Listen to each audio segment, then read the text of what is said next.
1865, it started out as a newspaper. It was called the Farmer's Home Journal, and it really is geared more towards the farming industry. You know, back in the day, I mean, with the ads that went in those publications, and we have them in our archives, which are really fun to go look at. But you know, bustles on the backs of the dresses of you know, the women in the 1800s, and plows for your horses to be in the fields, everything like that. And so over the years, you know, the early 1900s, we really started transitioning to the show horse industry, the American saddlebreds in particular. And so I believe it was in the 1920s, the Farmer's Home Journal, we switched its name to National Horseman, and it became more of a magazine at that time.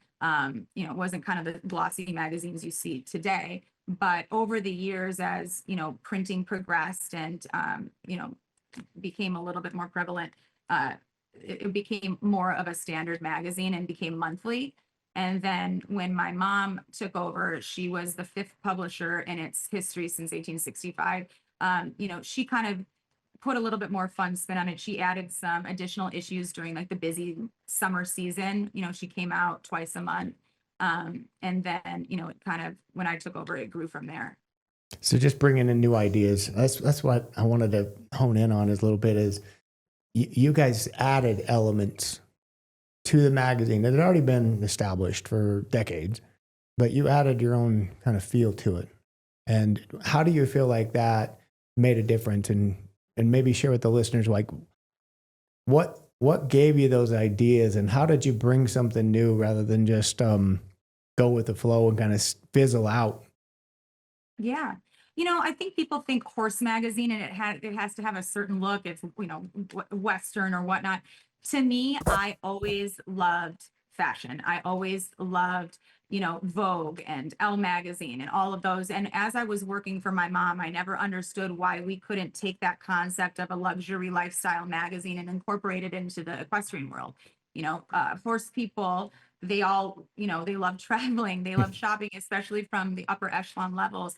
The hunter jumpers, you know, I mean, these people are all, you know, they all enjoy the same things. If there's stores at the horse shows, they're all shopping at them. So I didn't understand why we couldn't do city guides and recipes and fashion and lifestyle section.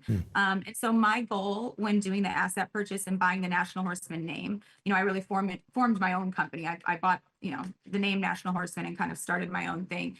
I said, I'm going to make this into the Vogue of the horse world. You know, just because it's a horse magazine doesn't mean it can't be top-notch luxury. And I really, if you ask anybody in our industry, that's what they will tell you. National Horseman is a coffee table book.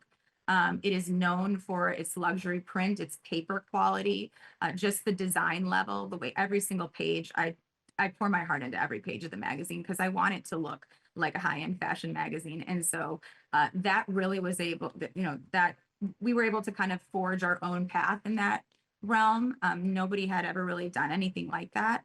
And that really was a passion of mine. I loved kind of mixing those two worlds, and our customers really responded to that as well. I'm interested in the business side. I thought you were going to be interested in the shopping side.